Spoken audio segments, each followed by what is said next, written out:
Welcome to the Chain Out Podcast with your hosts, Jeremy and Daryl.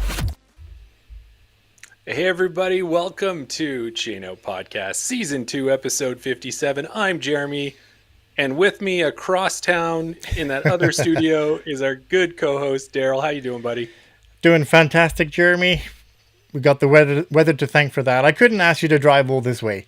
Even though it's good to be in person with you, we always seem to bounce ideas off each other when we're in person.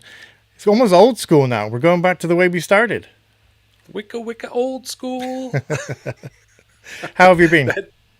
I've been doing well, and I think, with this crazy snowy weather, this storm we've got tonight, it was pretty nice that you finally got back out and played some disc golf, and so did I. I did, yeah. I did say I wasn't going to play as much this winter. Join us for Around the Basket on my take why winter golf is not as good as summer golf, obviously. But yeah, I did get out this weekend. We went out. You were a part of the Winter League. I showed up with Sonia. We kind of jumped ahead of a couple of you. Had a pretty good round considering. Yeah, well, it was interesting. Like, you were kind of sandwiched right in the middle of the Winter Disc Golf Leagues, and I was out there with one of the other groups there. And when we kind of reconciled scores at the end, we both finished the same, which I think everybody would not be surprised about. If we asked them, did we finish close or far apart? Yeah, it would be the same. So both finished with a -1, which I was happy with, but I think we kind of got there in a couple different ways, didn't we? We did, yeah. I did more of the conventional route, played pretty clean golf. 2 birdies, 1 bogey. Yeah. And then how did you get there, Jeremy? Well, I hit the -1. And I, played really well at the start. Things were going along well. I had 7 birdies, Daryl. 7 birdies. That's pretty good. Still managed to -1. So I ended up with a couple bogeys, and then, I love the guy. He just did his 100th tournament this year, Wally. But man, can he make a Mando that can destroy me? So in my head, renting space free, I take a quad bogey on hole 10. You just do not like that hole. No, I'm going to start throwing rollers is what I'm going to start doing, I think, on that hole and see if that works any better for me. You know what Sonia started to do, and it worked for her, because I think she only took a 4, but that's good for her on that hole, is literally take the putter and just putt past the first the first set of Mandos. Take the putter, putt through the second set, through the third set, up to the basket, tap in bogey. Jump putts. Well, it would have been better. I would have been better than a 7. 3 strokes that way. Exactly. Yeah, well, if you haven't gone out to Winter League, even though you may not be part of it, you can always drop in. There's no problem with that, and check out and play with the group there. If you're going to do it every week, you should probably join, but coming out once in a while is not a big deal, I don't think so. Just going to take one hat off and put another hat on for a second. And if you do want to join Winter League, then check Edgar on Instagram or Facebook. The link is there. If you're on Discord, you can follow them there. You can find the link. Sign up for Winter League. Sign up for winter clinics that will be happening this winter as well. I don't think the dates have been announced yet, but if you want to get better through the winter, why wouldn't you want to go inside a nice warm area to throw? Get lessons. You'll be sailing next time we come around to Tundra Toss. Well, I'll be there. And one of the things is Gabe is really good on his 4th week. He always says, hey, what do you want to learn? What do you want to work on? Yeah. This year, I'll just tell him I want to learn how to get through a triple-double. Is what I want to do. Yeah. So, well, we should get going on this, Daryl. So we should say after this Chain Out episode, we're going to have our Around the Basket. Ooh, okay. This is take a break. He's opening his Advent beer. Beer Advent calendar, number 10. It's okay. You can keep talking. This isn't very good for radio. All right. Well, he's got, what should I say? You've got red and green plaid wrapping paper on this Advent beer. Yeah. Samuel Smith Brewery. I'm finding it hard to get it off. That will always be a good beer. Oh, it's a Taddy Porter. Okay, sorry, carry on. Yeah, so after this Chain Out episode, we're going to have our Around the Basket live episode, which is part of our Patreon. You can check it out. Last week, we chatted with Matt Dwyer, the Vice President of Edmonton Disc Golf Association. We talked about U.S. versus Canadian disc golf and PDGA divisions. And we're excited tonight to have a longtime Chain Out supporter and Patreon member, Dylan Froelich, on the show with us. Be sure to join us. But let's get to the guest for this interview. Let's do it. Tonight's guest is from Fort Wayne, Indiana. He's a 998 rated MPO player, This past year, he played in 6 DGPT Elite Series events and 1 major. He's the owner of Cardinal Disc Golf, who we are proud to say is the 2025 sponsor of Chain Out Podcast. Join us in welcoming Kevin Fodrey to the podcast. Hey, Kevin, Hey guys, welcome to the show. Good. Thanks for having me. Yeah, absolutely. We're so You excited. We are, yeah. So you hear us talking about, getting hit with this Canadian snowstorm in Edmonton, Alberta. What's happening in Fort Wayne, Indiana out the window these days? Oh, the Midwest is crazy. I think we had like 5 degrees and 55 degrees in the same week. So when it's been warm, it's been raining, which has kind of sucked. But I don't ever take days off of disc golf, so I'll play in the cold. I think the worst conditions I ever played in, like 2 years ago, I went up to Michigan and won a tournament in like 12 inches of snow, and it was like -3 degrees. It was horrible. Wow. Are you somebody But that? it was a great day though. I met my now longtime and Cardinal team member, good friend, Austin Bates. Me and him battled the whole day. That was the first time I ever met him. And yeah, it was pretty cool. I'm pretty sure we played the longs and the shorts. I'm pretty sure I shot the course record on both courses in 12 inches of snow, which was kind of crazy. Wow. What a way to And come I up and barely just won. I put think your I won mark. on the last hole. So. Wow. Nice work. Are you somebody? Sorry, Jeremy. Are you somebody that keeps track of your UDisc rating or tally? Does your week? What do they call it, Jeremy? UDisc streak. UDisc streak. Are you someone who keeps a hold of your UDisc streak? Oh, no. I used to be like really big on that, but I played so many tournaments this year, and now that when you play, I do full stats whenever I keep score. Yeah. And when you play on the Pro Tour, you get full stats. Now you'll get full stats, B tiers and higher. But I don't know. When it gets cold, I get way lazier. So like in the winter, I don't keep like any disc scores because I just want to keep my hands in there. That's fair. But it's in the summer, I keep score pretty much every single. I would say I probably keep a UDisc round for at least half the rounds I've played this year, and I have like 140 on UDisc this year. So Wow. The only reason I brought it up is Jeremy somewhere around there. loves to keep his streak alive, and I think we had a really big cold snap last winter.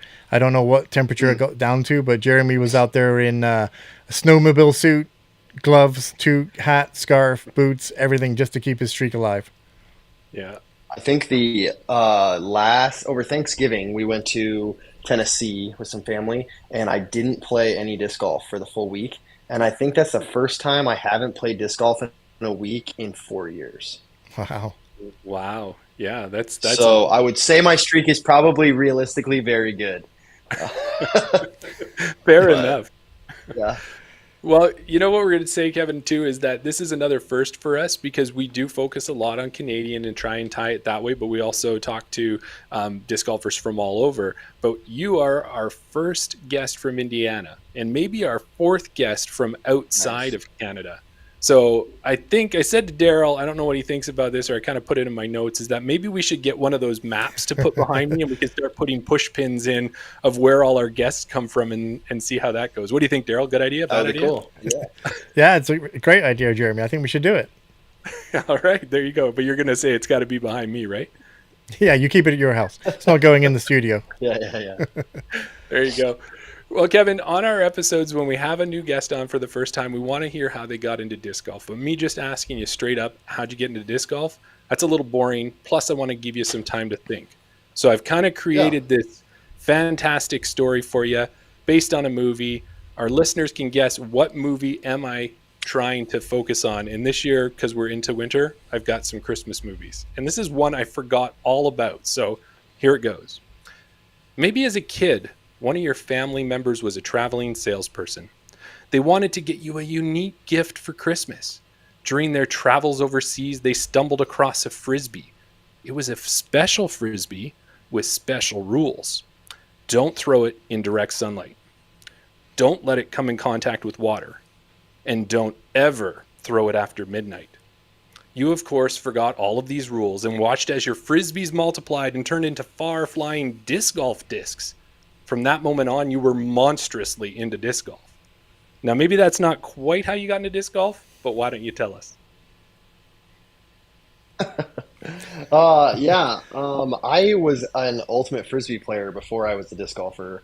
I played ultimate frisbee for probably, I mean, 10 to 12 years at least before I started playing disc golf. And then I used to play disc golf really just like I had a tie-dye champion beast and no other discs, and we didn't know the rules. So like sometimes we'd go out there and we'd be like, this is a chains only round. Like all you have to do is hit the chains and it counts as being holed out, or whatever. And I always played barefoot and shirtless because I was in high school, and so it was like, whatever. You won't catch me shirtless at the course anymore. But I played a lot when I was in high school, but literally just one disc. I don't think I got a second disc until maybe 3 or 4 years into playing the sport.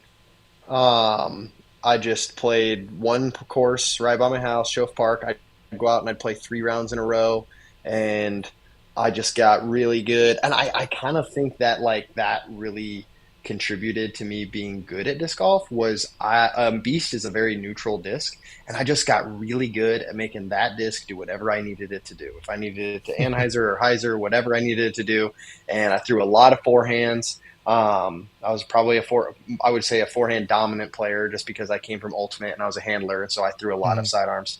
And but I always loved Ultimate more than I liked disc golf. And honestly, I would probably say that's still true. It's just it's way harder to get a bunch of people together to go play Ultimate, so the availability is not as there, and also there's no money in it, and also you get injured way too much.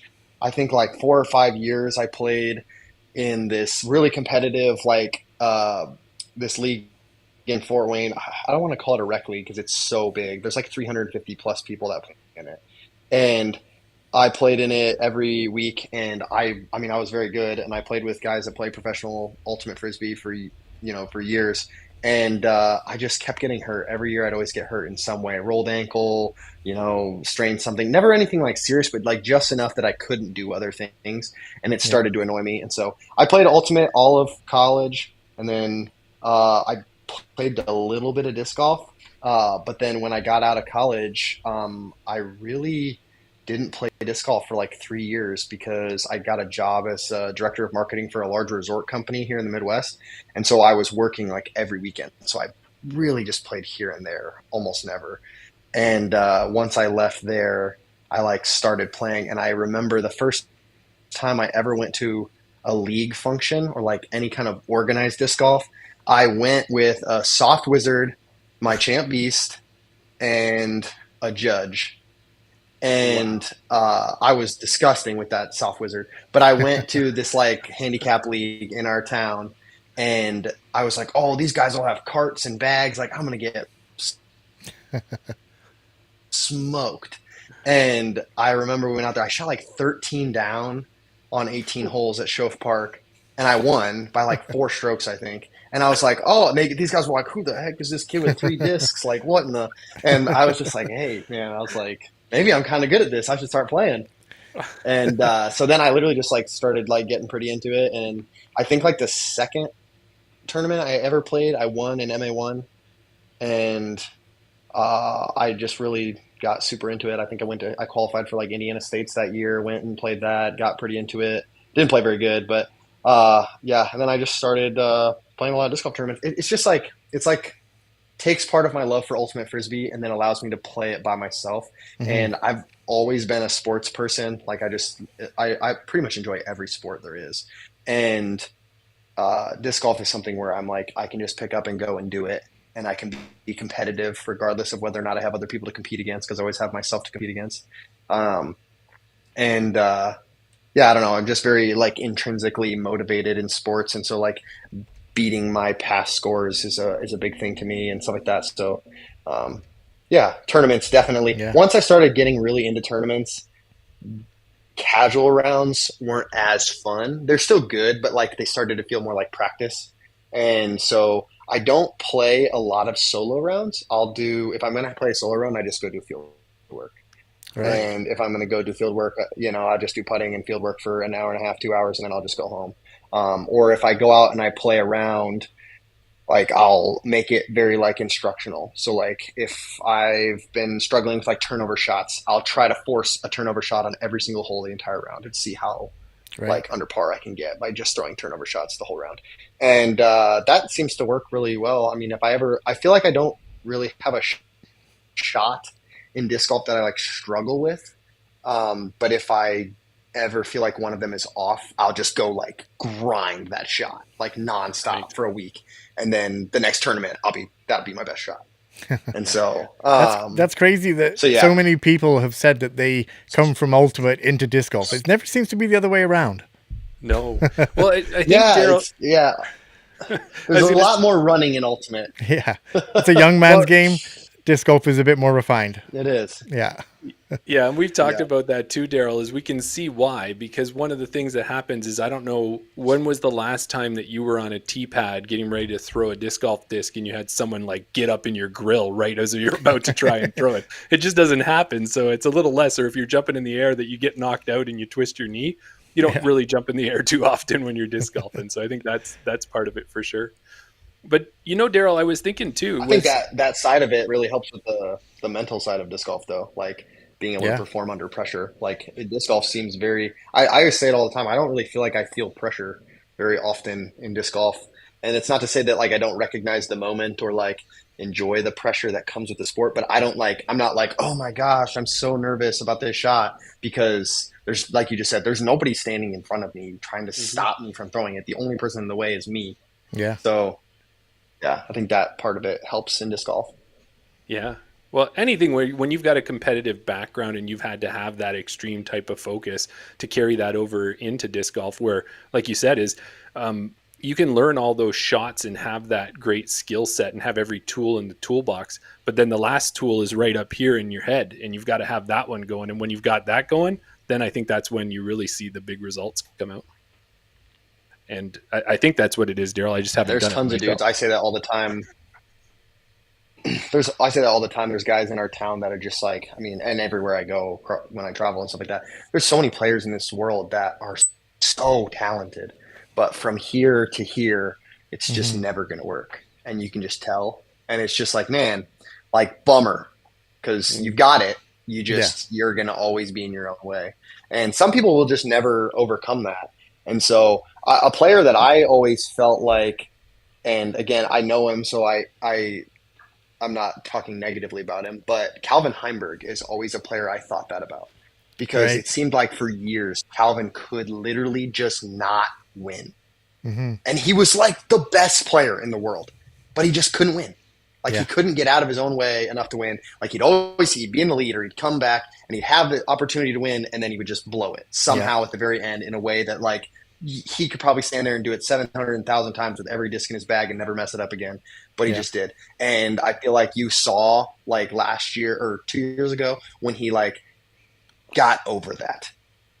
And some players just never have that. Like I don't think Gannon just ever had that. Yeah. Like he's just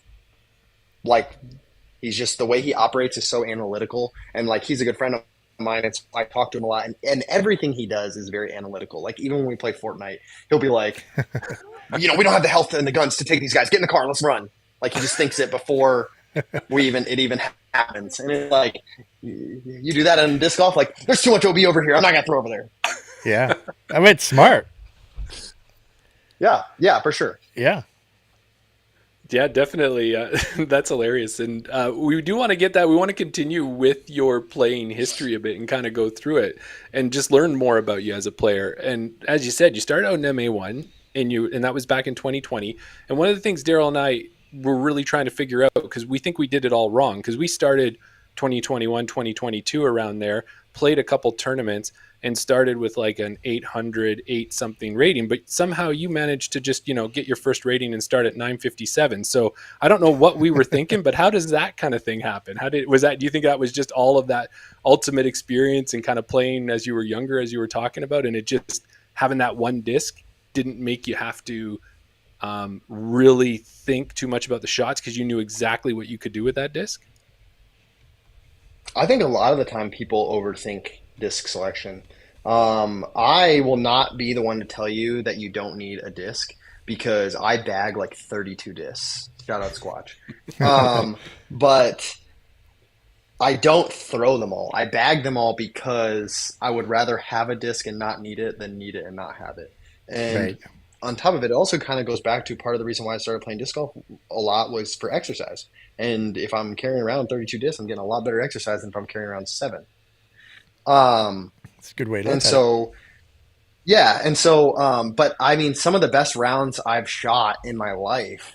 I mean, I think earlier this year I shot my highest rated round was like a 1063, and I think I threw 3 discs the whole round. Oh, wow. I literally just threw a javelin on hyzer every time I possibly could. I threw the javelin on hyzer because I know that if I throw it on hyzer, I can throw it like 430 feet, and it'll go exactly where I tell it to do. It's never going to flip. It was kind of windy and raining.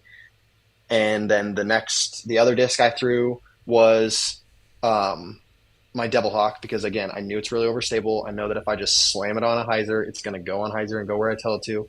And then the other one was a Wizard because it's the best disc ever. But, yeah, I mean, I've had rounds where I've thrown dang near every disc in my bag and played terrible. Right. But, it's all about, I think there's something to be said about like getting comfortable and familiar with a disc during a round and getting into a flow. Like if I throw a disc, I've had rounds like this with, I feel like a disc that happens a lot with is my Diablo is I just feel like I have a really good release with that disc. I pretty much always throw it on the line I want to throw it on. And I will get into a round where like if I throw that disc like 2 or 3 times in a row, and it's good every time, I'm just going to throw that disc literally the whole round. I just like won't touch another disc because it's like the beast where it's like, it's manipulative. Like I can manipulate it to take the flight I want. So as long as I'm getting the release point I want every time, then I don't have to worry because I know what angle I have to put the disc on to get it to do that from field work. So, Yeah. Right. That's crazy. but anyway, I'll backtrack because you said you wanted to go back to rating stuff. So yes, I played AM1 right away. I joke about it all the time with some of my buddies who played like AM3 and AM4 when they first started. I never got to have, I hope this doesn't come across mean, but I never got to suck at disc golf. And while some people are like, that's awesome, you were good right away, I would like to have had days where I went out to the course and been like, I shot only 5 over par. I'm so pumped about my score. But I think like the second time I ever played disc golf, I shot like a 9 down. And I was just like, I should say with like a full bag once I started playing. I definitely had like periods where I sucked, but I didn't know any better because I had 1 disc and I didn't know the rules. But yeah, like my first tournament, I think I shot like a 970 rated round or something like that. And I was just like, these guys were like, that's so good. And I'm like, man, I missed a ton of putts. Like, what are you talking about? That sucked. And just the perfectionist inside of me. But yeah, I played at M1 for a couple of years. I think I played at the very end of 2020. And then I played for a couple of years. And then I went to AM World. I remember intentionally, I cashed in a couple of pro events, but I turned the cash down because I wanted to play AM Worlds because it was in Indiana. Right. And I went down there.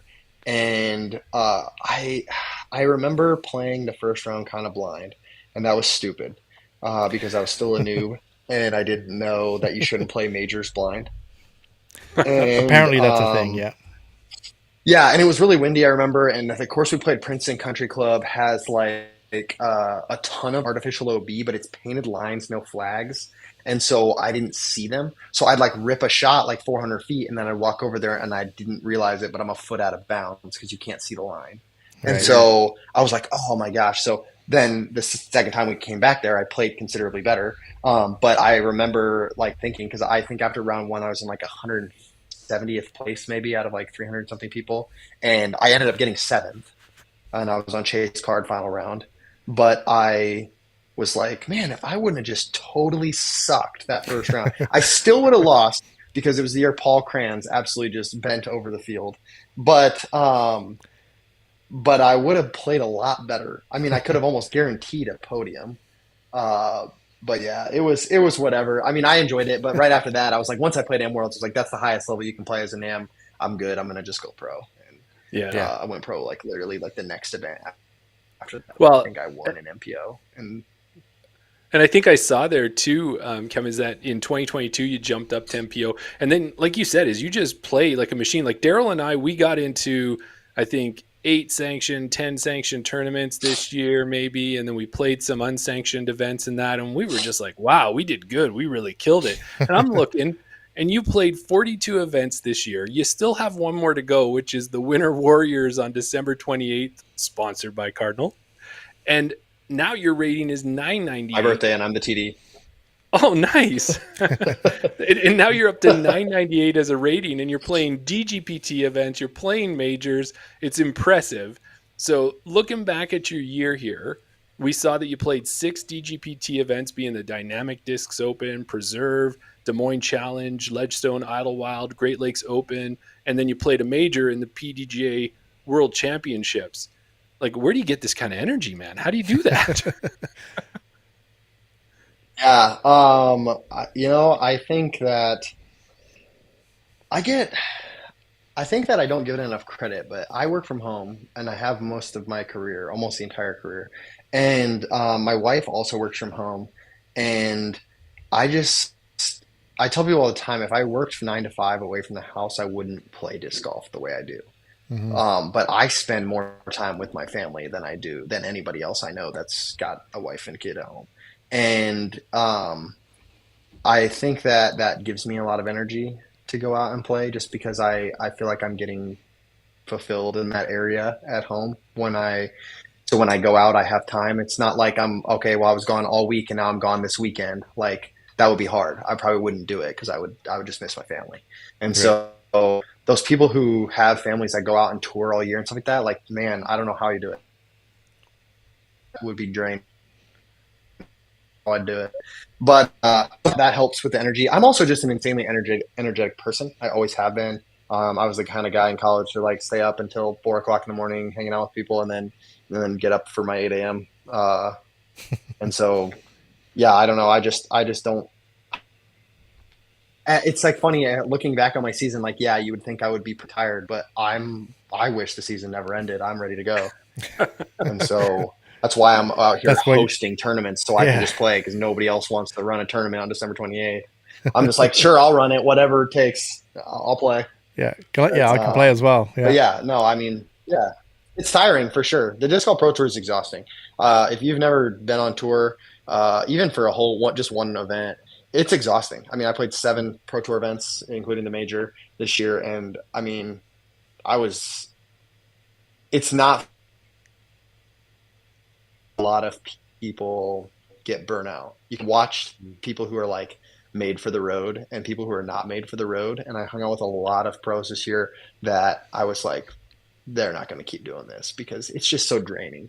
Yeah. And especially if you're like a very introverted person, like, it's just naturally very social to be on the Pro Tour, and you can see those people get drained. But guys like Aiden Scott, I mean, Aiden Scott could be on the Pro Tour forever because he, wakes up in the morning and chucks 30 Dr. Peppers and he's good to go. But there's people who I'm just like, man, how sustainable is this for you? Because it's just so exhausting. And I realized this year, like, I played a bunch of Pro Tour stuff. I just realized it's just not for me. So like this next year, I probably won't. I mean, I might play one Pro Tour event, but that'd be about it. It would be Ledgestone, maybe Ledgestone and Idlewild, just because they're close to me. But yeah, the whole drive 12 hours to the event, play for a whole week practicing, and every round is just exhausting. And again, like I said, I'm an energetic person, but like, I go out and I'll play, like, DDO was my first Pro Tour event, and I went out and played, and I remember like practicing around in the morning, and then it was like, okay, well, now I'm done at 11 and I have nothing to do the whole day, but I'm here for disc golf, so I'm just going to play. So then I'd never been in a situation where I'm playing courses like that all the time. So I just kind of killed myself essentially, because I was just playing, 2 to 3 rounds on Pro Tour courses every day for a whole week, and then jump right into a Pro Tour event, which of course, just always has terrific weather and you get to tee off in the morning. Yeah. DDO was the one that's another thing. The lead card benefit of weather is very true. There were like, I want to say my first 14 Pro Tour rounds of the year were in bad weather. And I think it was, someone said Anthony Barella, I think, didn't play in rain until like 3/4 of the way through the season. Wow. And I was like, that's crazy, because maybe all that's of why my he events won were in the rain. Yeah.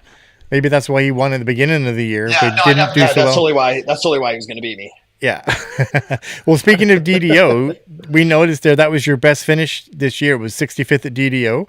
You came ahead of a lot of great players: Kevin Jones, Colton Montgomery, Scott Withers, Bedanza, all those sort of people. I just want to ask a question from the chat here. We've got Riger Disc Golf in the chat. He wants to know that if you're not doing, if you're not going to be playing as many events this year, is there any events that you might vend at in the future? Oh, I'm going to play way more events, actually. Just less. Just not on the Pro Tour. Size. Yeah, I'll probably play 40 events this year. I just, I love, and again, this goes back to me being energetic, is when I'm going to be doing something, I just want to do it. So, like, I'm the guy, you don't ever want to take me on vacation and try to sit on the beach and read a book. Like, that's how my wife vacations. And I'm just like, yeah, cool. I'll be, like, surfing or boogie boarding or something while you do that. So I love back-to-back B-tier weekends. It's the best type of disc golf for a weekend for me. So I think I fell in love with it like last year.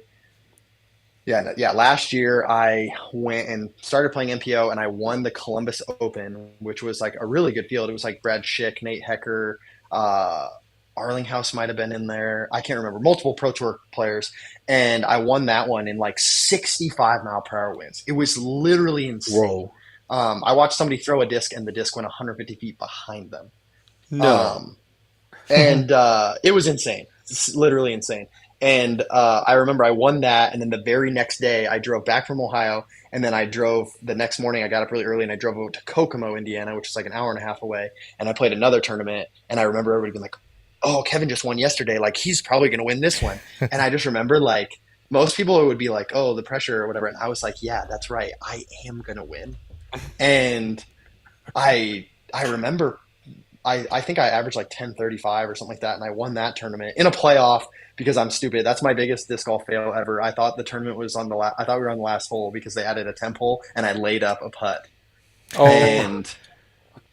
And then I tapped it in, and the guy I was playing against, he's, again, another Cardinal guy. I love him. His name's Eddie Ward. But he goes, one more hole, and I was like, what? And we went into the next hole, and I threw my disc, and I slid like an inch out of bounds. Uh-huh. And so then we had to go to a playoff, but I hit like a 50-footer step putt, and I won on the first hole of the playoff. So it was cool. But way cooler story than just winning outright. But yeah, you set it up. I just like love it. You get so much. You get 4 sanctioned rounds of disc golf tournaments. You play bad in one on Saturday. Guess what? Brand new tournament on Sunday. Starting over fresh. I love it. I want to go out and play disc golf right now. Yeah, he's got to be so pumped. Yeah, I know. Kevin, I thought I liked disc golf. Yeah, we want to move the conversation on to Cardinal, as you've mentioned it. But before, I want to hit one quick one here with your playing from the past year. And we saw that you played at Worlds. You went down to Lynchburg.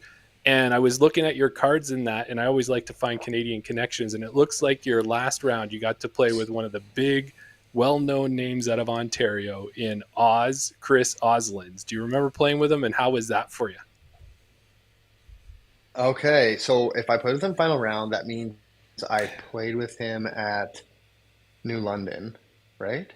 Yeah, I think, that sounds right, yes. No. Or was it Ivy Hills? New London. Then if I played with him at New London, I probably loved it, and I had a great time. If I played him at Ivy Hills, I probably wanted to shoot myself in the head the whole time. So, Worlds was obviously that's a very cool experience, and I went because how many people get to say they played in the world championship of their sport? Yeah. So I went. I would never play Ivy Hill again, and it would be too soon. And everybody who says that they loved it is either lying to you or they got super lucky, because that course is unfair and there's so many things that you just can't control. And a perfect example, go watch coverage. Watch the shot, the hole where Joseph Anderson rolls for like a minute and a half. I'm in that video. I'm standing right by the disc when it's rolling.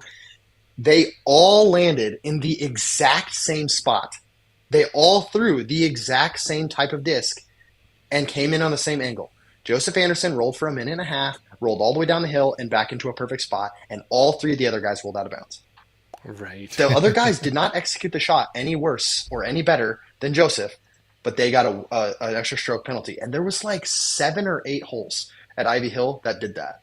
And so I think the final round we played there, I was playing like okay, probably like 10, 15 golf or something like that, going into like hole 15 or something like that. And then I took a 10 on a hole, and not one time during the whole hole did I feel like I threw a bad shot.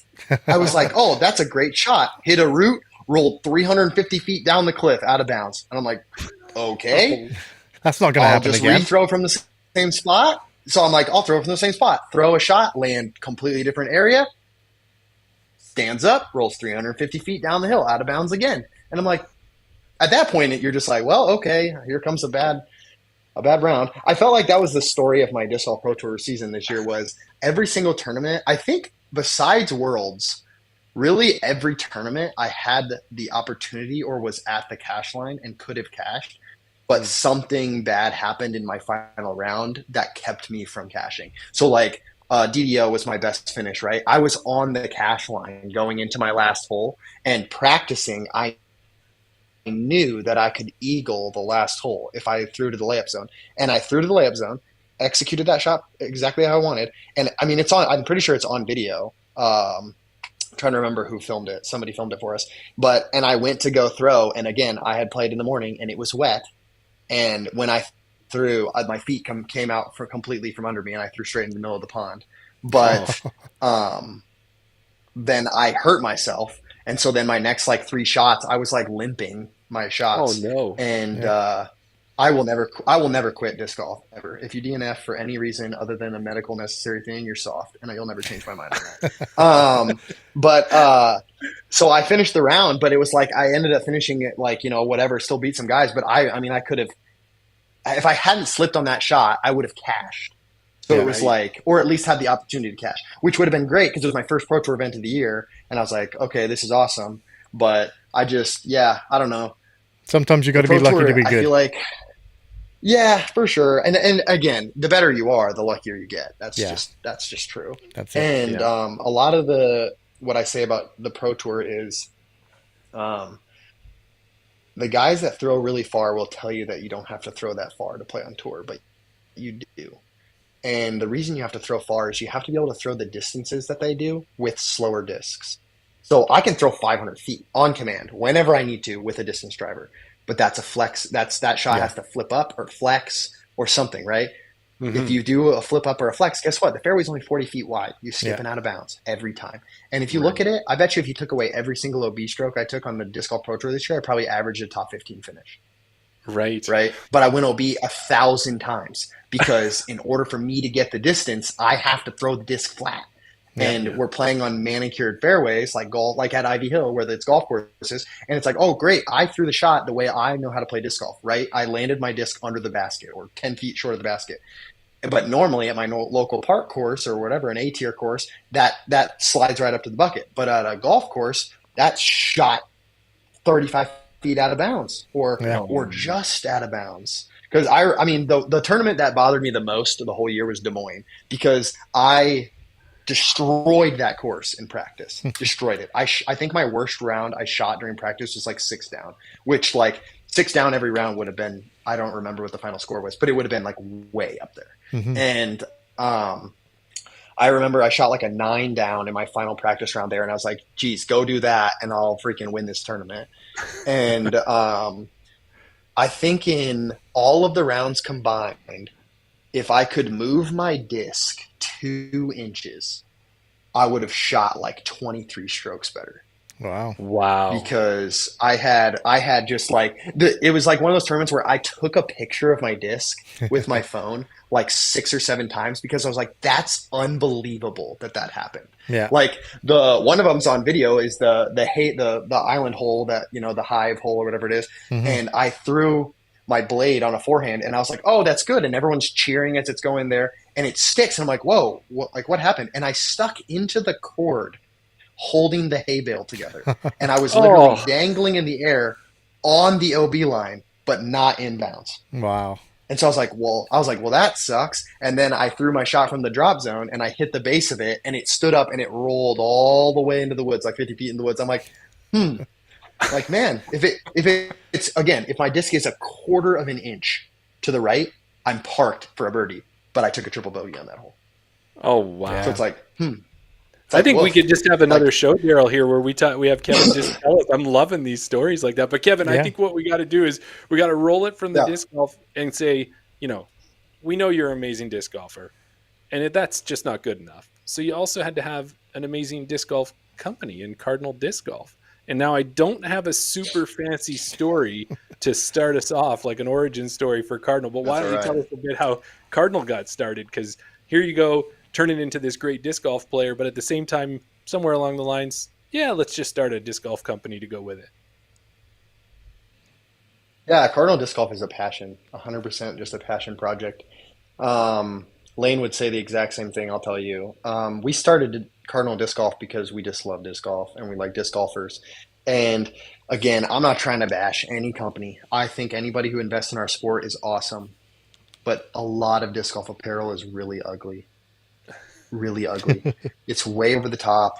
It's just, and I don't mind something a little loud. I mean, look at my Tour Series jersey from last year. It's a little loud, right? It's the loudest of anybody's besides maybe Miguel's, right? And guess what? Miguel's jersey was supposed to be my jersey, but I gave it to him because I always try to give the team preference over myself. But I don't know. I see some of these jerseys that get dropped in disc golf and people walk around wearing them. And I'm just like, oh my Lord, like you spent money on that? That is so bad. And Lane had the same feeling. We were just like, why can't somebody just drop clean designs that are disc golf inspired? And on top of that, like we said at the beginning, like, I don't care if I make a penny from this, which fun fact for anybody listening, I haven't made a penny. Lane and I have taken $0 out of Cardinal Disc Golf, and we're very open with that about our finances with that stuff. We make a low margin. People complain about price. We're extremely competitively priced if you look at the quality of our stuff comparatively. And we make a low margin because we try to give anything we get back to people and players. I mean, we sponsored tons of tournaments this year. I think we are sponsoring like 140 players this year, and stuff like that. And we just want to keep growing. I wish we could have accepted everybody. We had 650 applicants. If I could keep my sanity and sponsor everybody, we would have. But Cardinal came out of a natural relationship, and Lane and I were just good friends. I met him through actually, I think Paul Johnson, the marketing director for Discraft and Ledgestone. He introduced me to Lane on Instagram and was like, "Oh, this dude does some crazy design work." And then I met Lane, and he actually made my logo. Because I do some logos myself, but I'm nowhere near as good as Lane. And I feel like when I create stuff for myself, I'm way too particular. So I just had him make me it, and he nailed it on the first try, no revisions. And I met him, and he was actually the connection point with me with Squatch too, because he made their logo. And so I actually talked to the Goodermuths before they even launched Squatch, because I messaged them because I knew Lane made their logo, and I was like, oh, these bags look cool. So I was the first I think for the first year they were alive, I was the only amateur they sponsored for Squatch. But I will carry a Squatch bag for as long as I live. They're the greatest people ever. Cardinal just came out of a passion for disc golfers and the sport, and we try to put as much money as we possibly can back into it. I don't know the exact number off the top of my head, but I gotta imagine we've invested probably $20,000 to $30,000 this year in the sport. And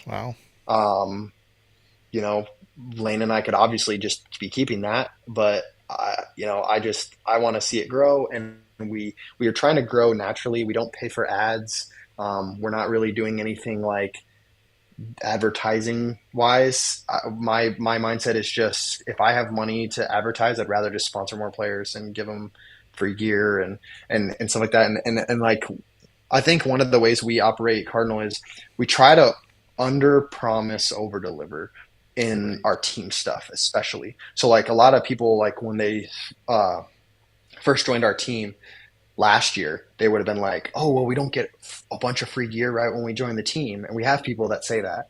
And it's like, man, we give out 100 jerseys to team members throughout the year. I mean, so many jerseys. We're just tiny. So it's like, Yeah.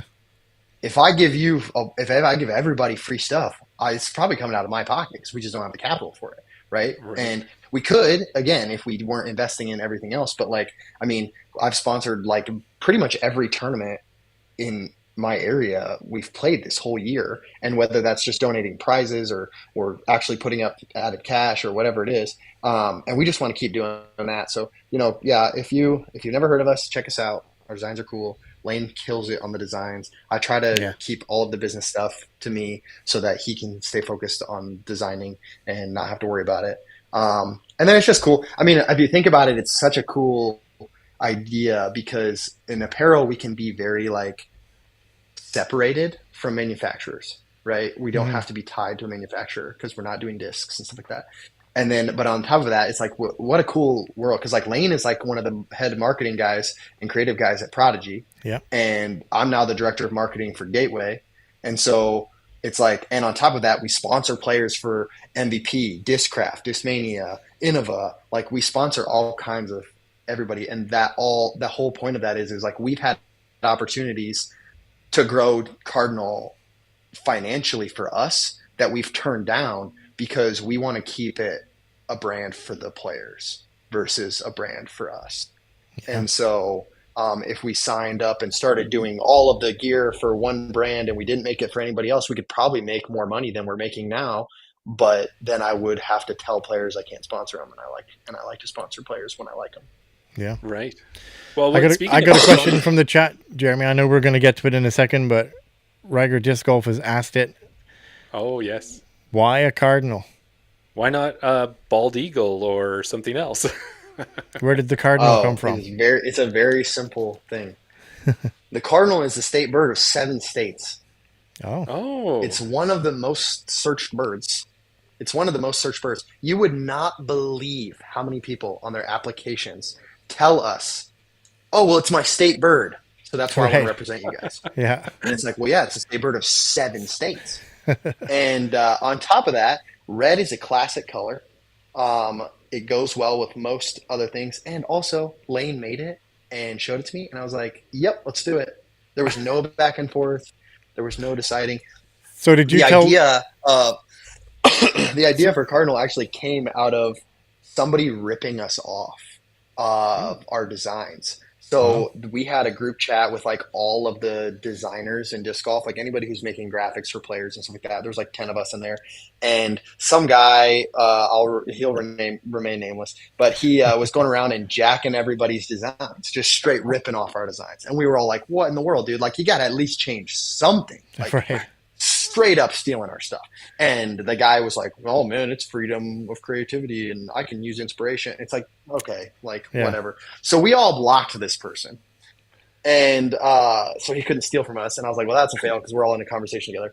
And I think it was Lane who randomly just said in the chat, was like, can we just also, while we're at it and we have all these creative people here, can we just create an apparel company that doesn't suck? And I messaged him and was like, you want to do it? And he was like, yeah, that'd be so cool. And then I think like the next week I sent him pictures of like the LLC filing. Wow.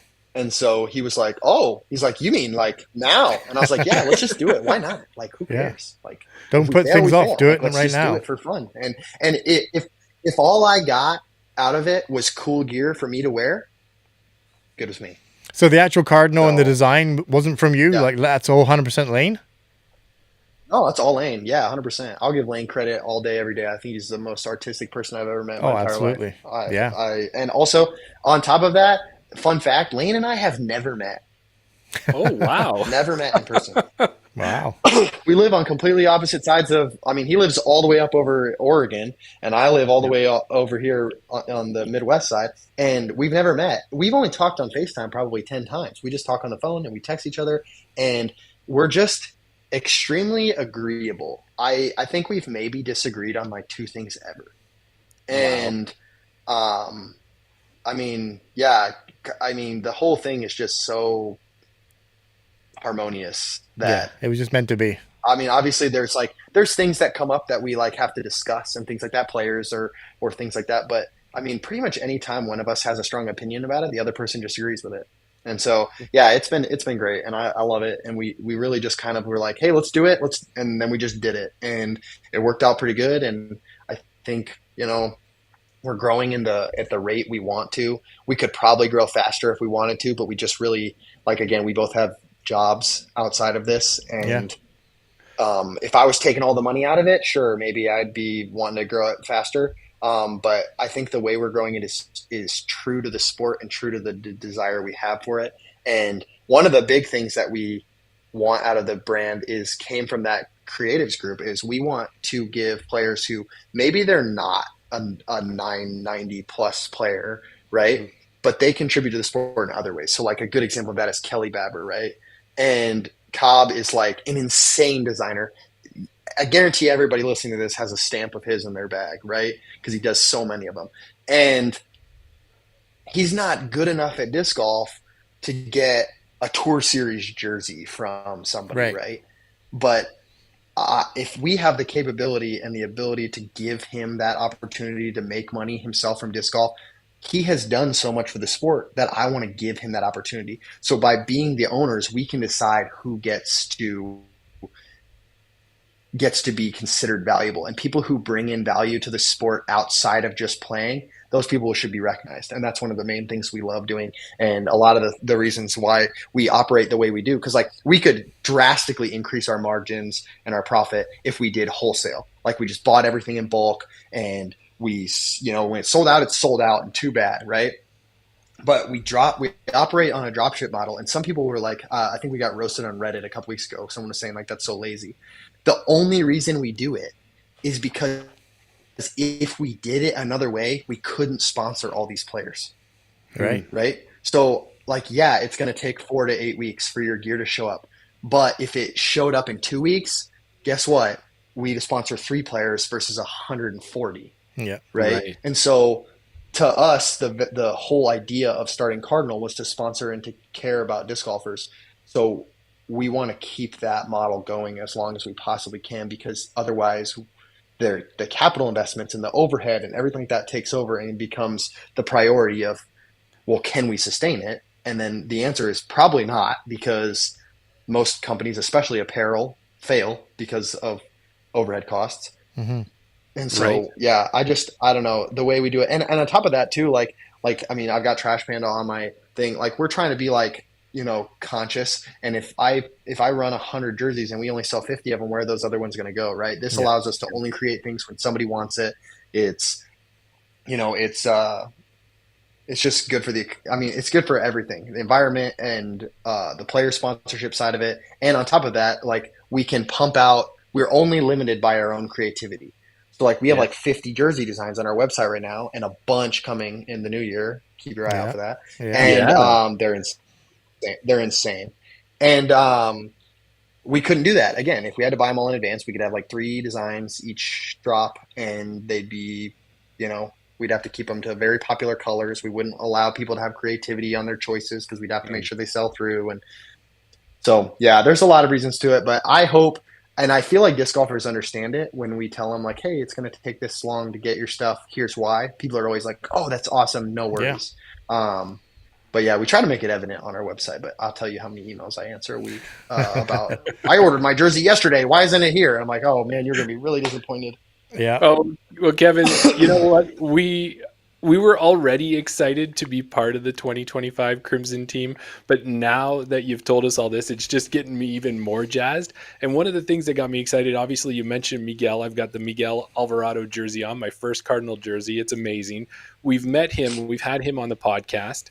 We saw that Mason Howard is also going to be on the team this year, another great Canadian young up-and-comer. And we just realized that you're putting together an amazing team. You're not keeping it just to the U.S. You're adding Canadians to it. You've got the goals of charisma, integrity, and presence, asking us to be uplifting, energizing, encouraging, respected members of the community, doing a positive impact. And I can tell you, just by those 2 names, Miguel and Mason, we know you're already on the right track. And we know there's a couple other ones that might be coming down the road. So don't want to ruin any surprises, but man, the way you sponsored Canadian players and the ones that you're picking, super impressive, and we're so proud to be part of that too. So Yeah, absolutely.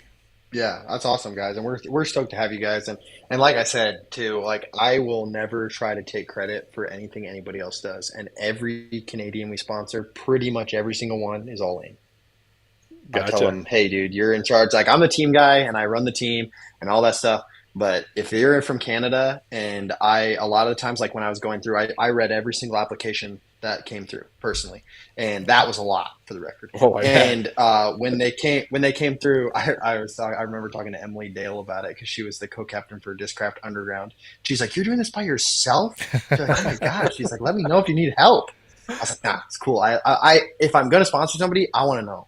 Right. Yeah. And so, I'll go through and then, if they're from Canada, like, their address is on there. If they're from Canada, I just like mark them and I put a little note like for Lane. And then we have like a separate tab that they just like go down into. And then it's like the Canada list. And so like, if I think they're good, like I'll highlight them green, and then Lane goes through it and he can highlight them, keep them green or change the color or whatever. And then we do like green. I remember I sent someone like a picture or something like that, one of my friends in our group chat, and they're like, "What's all those colors on that spreadsheet?" And it was like, green is good, yellow is like, let's talk about them, and then red was like, we're not this time around.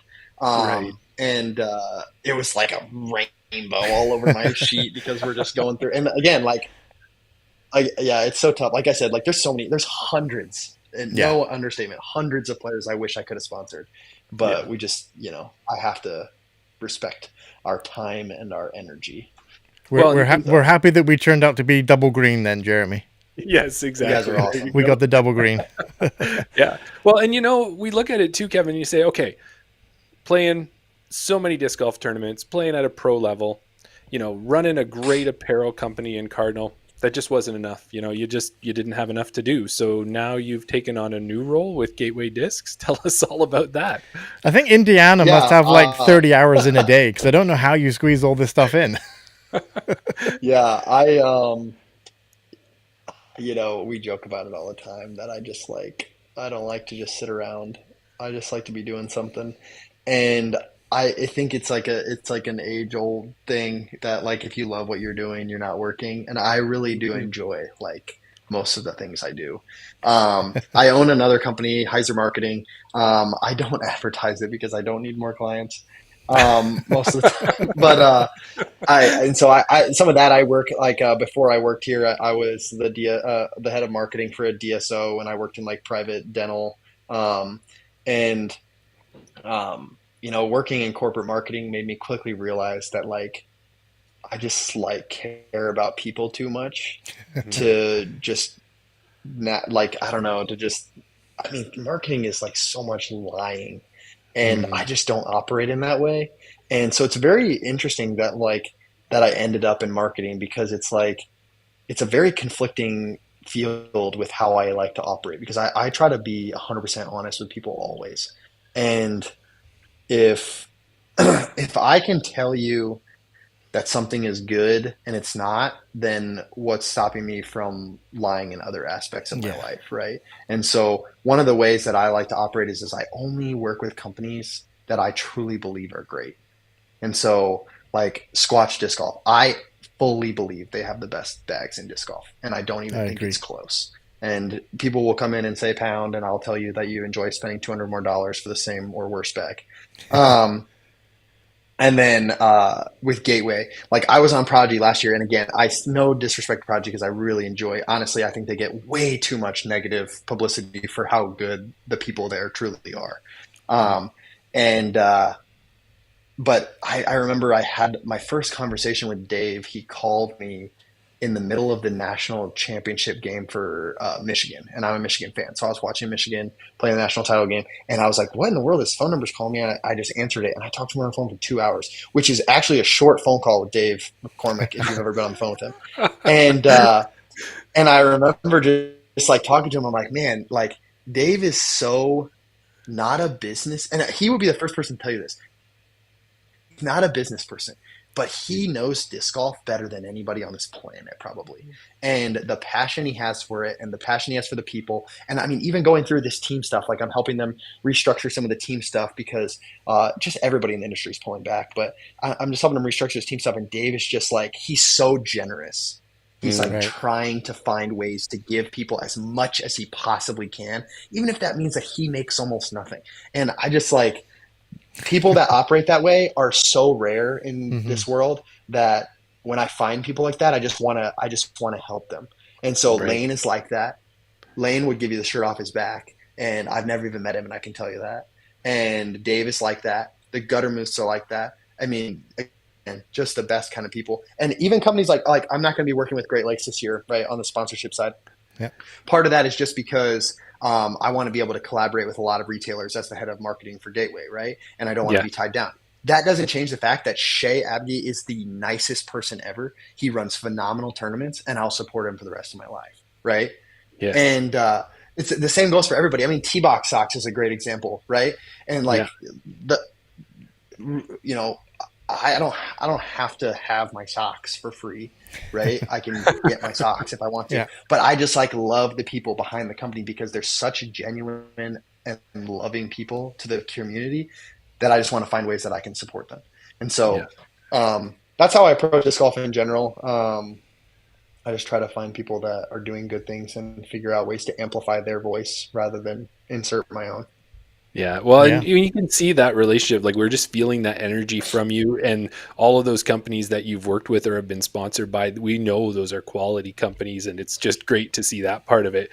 Now, if we stick with Gateway just for a minute, you're going to be the director of media and marketing, and you're going to do great things. We know. Hey, Daryl, I can already tell he's going to do amazing things to assist Gateway with what they're already got together. And we know you're on their team. And did we see you've got your own Tour Series disc that might just happen to have a Cardinal on it too? Is that something that we saw out there? Oh, yeah. Shout out to Kelly. He's the one that designed it, Kelly Baber. If you need a stamp, get him to do it. He's so good. He's so good. Again, I make stamps, but I'm just nowhere near like where he's at. And so I just, again, if I can support him. But yeah, he makes my stamps. I'm probably going to have him make my stamps forever because I just think he's the best. I have my signature series blades this year had a little cardinal on them. I thought it was cool. He's like holding a sword, but I'll probably try to incorporate a cardinal into my stamp again this year too. And I've got some other things coming down the line with Gateway that are going to be pretty cool. I don't know that I can share them just yet, but they're very cool. Stay tuned. Disc-wise. Stay tuned. Yeah. Yeah. So I'm excited about that. That'll be something that comes out this year. But yeah, I mean, just getting to be a part of the whole design process and things like that. Like, again, like I said, like Prodigy was great, and they were my first major disc manufacturer. So I don't want to like negatively talk about them, but like getting to be so involved in the process and Gateway, like I've stamped my own discs. I go in there and Dave's like, here's a cart, go through, pick anything you want and go stamp it. You want me to swap the stamp on there? And I just get to sit there and stamp them. I'm hitting them like 60. I have some crazy stamp discs in my garage. And that's because I did it, and also partially because I stamp it bad or something like that. I'm not as good as them, but I just the ability to own what I'm doing in the company, and so I've got this new title of director of media and marketing, right? Whatever, we just had to make up a title because people like titles, and but in reality, like I said, all I'm really going to be trying to do is I'm just going to try to amplify their voice, right? I'm going to try to make sure that people realize how good Gateway is and how much they're doing for the sport behind it. Like, I mean, just a perfect example is that brand new basket they have, the Titan Pro 35. I guarantee you that is the best basket in disc golf, and I don't even think it's close. Wow.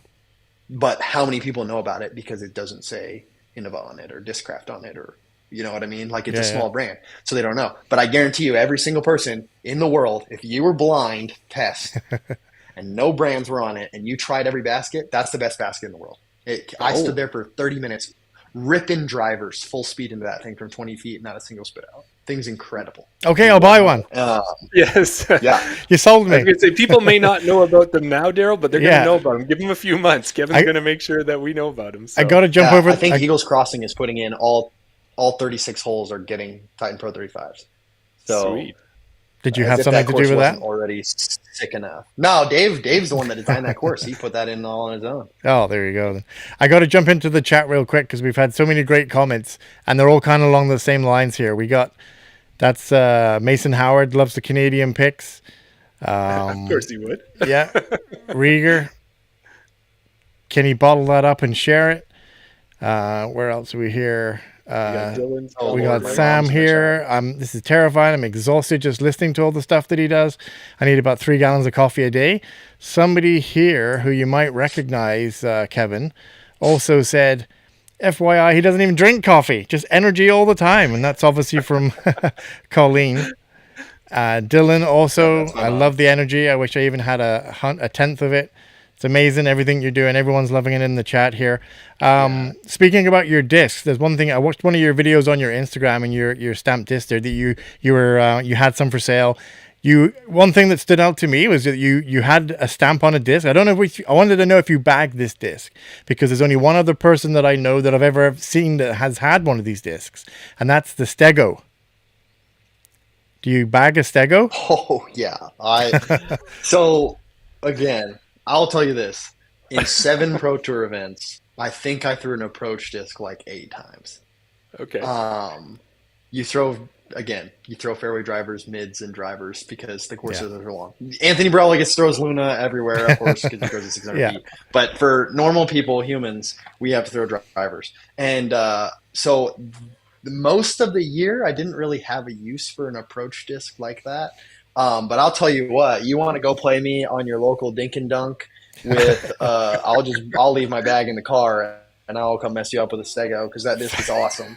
Full bag versus Stego challenge. There you go. Dude, a tar pit Stego, I'm telling you right now, every time I throw it, my buddy Aaron always says, he's like, that disc is a cheat code. Like, there's no way it's ever doing anything other than what I tell it to do. So if you mess up the shot with the Stego, guess what? You threw it bad because that disc is going to do the same thing always. Yeah. Wow. So yes, I do throw a Stego. It's not a normal bagger, but it works its way in there here and there. It's been mentioned before, the Wizard. This is one of the I won this disc at a tournament. It was a raffle prize, but this is an 09 Edmonton Disc Golf Association Wizard. So you say it's one of the best discs going. There you go. Cool. I'm proud to have one. The Wizard is. I think that if every single player in the world was open bag, I bet you 50% of the field would putt with Wizards. Oh wow! I have. You were wanting it's unused. It's just for demonstrate. It's just for hanging on a wall. That's all that's for. Just because it's the 09 stamp that later. So that's awesome. That's awesome. Yeah, they also have so many plastics, so you can find exactly the grip you like. Yeah. Well, Kevin, the time is flying by here, but the one thing that I've realized is Lane is up in that Vancouver area. We're really close to Vancouver in the fact that we're 13 hours, 1 hour flight type thing. We should all get out there. We could go out. We could take the ferry over to the island. There's a course called St. Mary's over there. It's an amazing one that way. But if that ferry happened to, take a wrong turn, hit a rock, Titanic style or something, we'd be in a pretty weird situation, wouldn't we, Daryl? You think so? Hey, maybe we might end up on an island? Possibly. You've taken a relaxing cruise. However, the ship goes down. You manage to swim to an island. And fortunately for you, there's an 18-hole disc golf course. Which 3 discs are you taking with you on the island? There you go. It's a bit of a staple at the end of the episode here. I love it. We want to know which 3 discs. If you had to, you could only take 3. Which 3 discs are you taking? I think I've got a pretty good guess which 3 discs they might be. And then something that we've recently added to this as well is if you could transport one course to this island, that's the only course you could play, what course would you take to the island with you?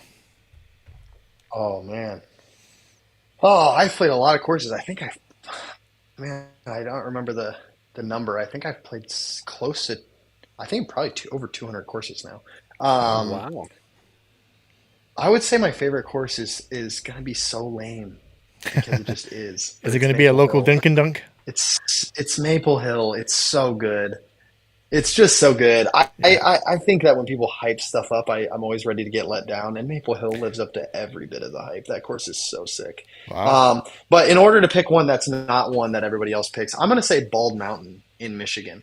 That course is legendary. And I also just play it really well, so I enjoy the course. But yes, that course is awesome. Imagine toboggan mixed with Idlewild. That's what that course is like. Okay. Wow. And what about the discs? You got to pick 3 discs to take with you. The discs, I'll probably just take 3 wizards. No, I'm just kidding. I would definitely take a wizard, obviously. I throw and putt them for a majority of my shots. If it's under 350 feet, I'm probably throwing a wizard. Right. And then I would probably take a realm. That's a disc that I feel like a lot of people don't know about. That again, if everybody was open bag, everybody would bag one. They go so far with so little effort. Okay. And then I'd probably take a spell. That's like the overstable 12 speed from Gateway. I just, I can forehand it, I can backhand it. Again, with those discs, the realm's like pretty straight to slightly understable for me, and then the spell is like straight to overstable, and then the wizard I can just make it take whatever shape I need it to. There you go. That's the I'd first be set with that. 3 new discs that we haven't had before, Jeremy. The wizard. Now, any plastic? You taking these in any specific plastic? For sure. The plastic always matters, and anybody who tells you plastic doesn't matter is lying. The realm, I'm taking an NXT Super Glow. If you get an NXT Super Glow realm and you don't like it, I'll probably just refund you because there's no way you're not going to like it. I think virtually everybody I've ever had thrown that disc now bags one. That's not sponsored, I should say. Yeah. The spell, I really like it in this prototype plastic, so I wouldn't say like everybody can go get that. Yeah. But in diamond, with like some nice dome on it, that's good. That's going to be stable and glidey. And then for a wizard, I putt with Lunar Wizards, but I throw the SS Super Glow. So if I had to pick one, I just do this SS Super Glow because I can putt with that one too. Nice. There you go. Done deal. That's what I love about this go. part of it, Daryl, with the Desert Island discs. We learn about discs that maybe we hadn't heard of, maybe some sleepers or some ones, because there's so many discs out there. And, Kevin's just given us 3 new ones. Well, of course, we knew the Wizard, but to give us 2 other ones that we might not have heard of before. So that's awesome. Yeah. Yeah, dude, I'm telling you right now, go buy an NXT Super Glow Realm. You will love that disc. Well, Daryl, you haven't seen us throw. Yeah. Well, I was going to say, Daryl, you're very much... what do you say? Susceptible to the powers of persuasion. So do you already have one in a basket? Well, I'm already buying one of those baskets. So as long as it comes filled with discs, I'm there. Yeah, there you go. Well, Kevin, that kind of brings us to the end. Marketing. Yeah. And that brings us to the end of the time we have with you for tonight. But before we let you go, is there anything that you want to shout out, or is there any topics that we missed that you might want to throw out there? Oh, dude, go use code ChainOut. That's your guys' code, right? ChainOut? Mm-hmm. Yep. Go use code ChainOut on Cardinal Disc Golf. Support these guys. They're doing a great job. I had a blast being on here. And then go to gatewaydisports.com. Use code Kevin. Don't use my code. Use somebody else's code. I don't really care. I love it when people just support other people. I actually don't even set up a code for myself on Cardinal because I don't want you to use my code. I want you to use somebody else's. So use these guys' code. And support them, and I hope you guys all get through the winter alive because this is a sad season. Yeah, run a C tier because there's somebody else out there that wants to play just as bad as you do. That's right. Well, we're talking about some get in, get out, get rated type events that we might have to throw in here just to get people out playing around. Hey, Daryl? Yeah, that's it. Everyone we have on, Jeremy, all these people that we have on that are successful, that they do what they want to do, they get things done. That's exactly what they do. They say they want to do it, they do it. And yes. I know me and Jeremy have this yin and yang of our personalities. I've said that we should do tournaments. I say that we're going to do a chain out Desert Island disc tournament. We're going to invite people, pick their 3 discs, and they have to play around with those 3 discs. It's just that it hasn't come around yet. But we're still in our first year of this whole podcast storm, and there's a few more changes that we want to make going into season 2. So I think we've done enough in season 1. We did a fantasy disc golf league as well for Canadian A tiers. We followed all the Canadian A tiers, nice. All the professionals there. We did that. We've had various different guests on promoting the sport. So I think season 2, look out, because I think things are going to get better for us. Oh, yeah. Guaranteed. Love it. Yeah. We're here for it. We're here for it, guys. There you go. Thank you so much for joining us, and we can't wait. We'll see you in the chats, and we'll be interacting with you for sure. Thanks for coming on, man. Thanks for having me, guys. Okay, thanks for your time, Kevin. Daryl, I am like so jazzed. Like, look at the comments. Look at everybody just chiming in. Everybody can feel Kevin's energy. I was excited that we were sponsored by Cardinal. We had never talked to Kevin aside from some texts and that type of thing. How are you feeling right now? Oh, I'm so pumped. Like I said, I want to go buy these discs. I want to go buy these baskets. I'm so happy that, and yeah, okay, we could have been sitting here talking to somebody else saying, oh yeah, we're jazzed to be on this team as well. But who knows? But honestly, 100%, like I couldn't be happier. I'm so pumped. I'm so excited to see what the future brings. It's just frustrating that I keep looking at my phone and keep seeing that the shipping of the jerseys hasn't been updated since December 14th. But we know in the grander scheme of things, there has been some things that are happening with the postal services and things like that. So we know there's delays. We know we're going to get them eventually. Yeah, when those jerseys show up, we're going to show them off. Everyone will get a chance to see them. It's going to be great. But, and I meant it. Like, when you think about it, we know how great Miguel is. Like, the guy, we talked about it. You see him anywhere we've seen him, the first thing he wants to do is run up and hug you, and he's like a little hesitant to make sure it's okay to do, right? But that's the first thing he wants to do. He has that spirit. He's always energizing cards and everything else. We talked to Mason Howard, mature beyond his years. He's got so many good thoughts, good ideas, and he's got the right attitude. Got a great head on his shoulders. Yeah. So it's just, I'm glad that we actually, I don't know how we got on the team, but somehow we, maybe he used the wrong highlighting color. Into that category, hey? Hey, we're double greens. That's what we can say. Yeah, there you go. There you go. Well, so let's tell everybody, thanks for listening. If you like our content, which we hope you do, and if you listen to 56 episodes, as we said, 57. Why haven't we subscribed yet? 57 now, Yeah. Subscribe to our YouTube channel. Follow us on Instagram. Like our posts. Comment on them. We'd love for you to do that. And if that's not enough, Daryl, what else do we got to do? Oh, you know what? As long as we've got our gear now, Jeremy, it doesn't matter. Kevin just told us he just checked and we were red. Oh. It's too late now, Kevin. We slipped through, hey? Yeah. 2 greens make a red. Is that what it is? Something like that. But yeah, if people want to also support us further than that, you can join our Patreon. There's available to be free and try it out, and definitely different levels that you can participate in. If you want to one-time support us, go to our link tree and you can check out our buy us a beer or buy us a coffee, whichever you prefer. Also, of course, support us by going to Cardinal, buying some gear using the code CHAINOUT. And we want to thank everyone who supports us, all our Patreon members. We appreciate you all. Now, Daryl, what's coming up myself. Sorry, what was that? What's coming up next? Yeah. Next, after this, we're going to take about a 10-15 minute break. For those Patreon subscribers, we're going to do our Around the Basket episode where we have an informal chat. We debate some disc golf topics, put the disc golf world to rights, and we might even do a little bit of Distal as well. If you haven't heard of Distal, it's a little bit like Wordle, but you have to guess your disc. So that's all coming up a little bit later on. And I feel, Daryl, with the topics that we've got going on, before I turn it back to you there, it seems like Kevin unknowingly hit a whole bunch of them. I was like, I know. Like, that's what we want to talk about. That's what we want to talk about. And he had some pretty good hot takes on them. So we'll see if I, and Dylan have the same thing. Yeah, absolutely. Yeah, no, I was thinking the same thing. I'm going to use those arguments. That's what it is. Oh, there you go. Yeah. But you know what? No, what? I think I might just have to get myself one of those realms. Yeah. Get a realm. Take it to my local Dink and Dunk, which was a great quote. I'm going to be using that.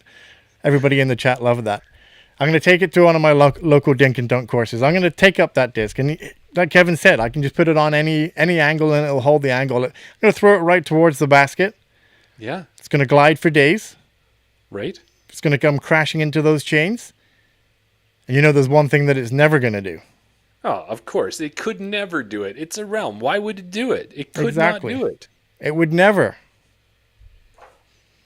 Chain out! Thanks, everybody.